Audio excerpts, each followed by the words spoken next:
పిలిచే దేవుడు, దేవుడికి స్తోత్రం పిలిచేదైన ఎక్కడికి పిలిచిందా? పరలోక సంబంధమైనటువంటి పిలుపు మనకి ఇచ్చే దేవుడు. పరలోక సంబంధమైన పిలుపు నీ పిలుపు. ఎవరో పిలిస్తే రాలేదు. అక్కడ 24 పెద్దలు ఉన్నారు. అక్కడ 4 జీవులు ఉన్నాయి. పెద్ద పెద్ద రెక్కలాడిస్తా ఉన్నాయి. యెహోవా పరిశుద్ధులు పరిశుద్ధులు పరిశుద్ధులని 2 రెక్కలతో కళ్ళు మూసుకున్నారు, 2 రెక్కలతో కాళ్ళు పట్టుకున్నారు, 2 రెక్కలు ఆడిస్తూ గంభీరమైనటువంటి రోగిని తాళంతో శబ్దంతో దేవాలయం గడప తమ్ముడు పునాలు అదిరిపోతున్న శబ్దానికి దేవాలయం అంతా హోమంతో నిండిపోయింది. 24 పెద్దలు సువర్ణ దౌర్పాలు పట్టుకుని ఆయన ఎంత సాగిపడి యెహోవా పరిశుద్ధులని కొనియాడుతూ ఉంటే దేవుడు పెట్టదా అక్కడ మిఖాయిల దూతలు, గాబ్రియల్ దూతలు, 1000 కోట్ల సైన్యాల దూతలు అక్కడ నివసించుంటే అలాంటి సభలో గ్రంథం తెలిసి తన కార్యాల గ్రంథంలో శశికర్ నేను పిలుస్తాను, విశ్వాసం నేను పిలుస్తాను, వరలక్ష్మి నేను పిలుస్తాను, ఎరిగిపోయి నేను పిలుస్తాను. అక్కడ నిర్ణయించబడి నీకు దేవుడు ఇస్తాను. నువ్వు ఎక్కడి నుంచి పిలవబడ్డావు తెలుసా? మనుషులు పిలవలేదు, నిన్ను రాజకీయ నాయకులు పిలవలేదు, 5 సంవత్సరాలు పరిపాలన చేసే ప్రధానమంత్రి పిలవలేదు. శాశ్వత కాలం నుండి శాశ్వత కాలం వరకు కృపను అనుగ్రహిస్తున్నటువంటి దేవాది దేవుడు, సర్వ సృష్టికర్త, ఏ ఎలోహీయమైన దేవుడు నిన్ను పిలిచాడు, నిన్ను పిలిచాడు. దేవుడు అది నీ పిలుపు, అది నీ పిలుపు. ఆయన పిలిచే దేవుడు, ఆయన పిలిచే దేవుడు. ఇప్పుడు ఈ ప్రభావవంతమైన పరిచయం చేయాలంటే ఏం తెలుసా? నీవు కూడా అనేకులను పిలవాలి, పిలవాలి, ప్రభు కోసం పిలవాలి. అది మనం సోపానం, అది మనం ఎంచుకున్న మెట్టు, మొట్టమొదటి మెట్టు. ప్రభావవంతంగా పిలవాలి. రా, వచ్చిన ఆశీర్వాదం చూడు, రా, వచ్చిన జీవితం చూడు, రా, వచ్చిన బ్రతుకులు చూడు, నేను చేసినవన్నీ నాతో చెప్పిన వాడిని వచ్చి చూడండి అని సమరస్ని పిలిచింది. పిలవాలి, ప్రజలు పిలవాలి.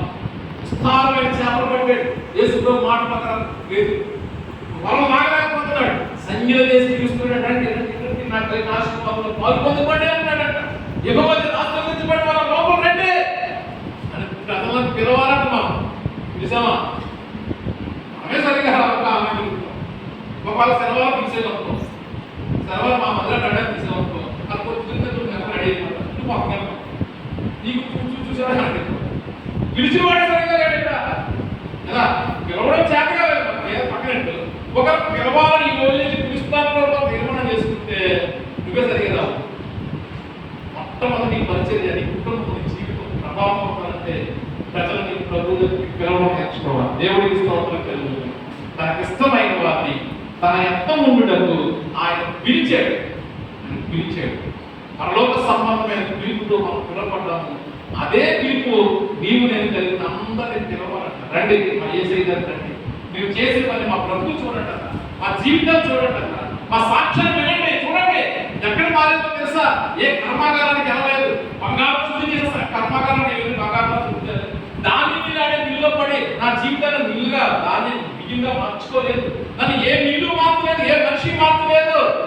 నన్ను మార్చింది యేసుక్రీస్తు రక్తము అని ప్రజలను పిలవాలంటాం. దేవుడికి స్తోత్రం కలుగుతుంది. హల్లెలూయా.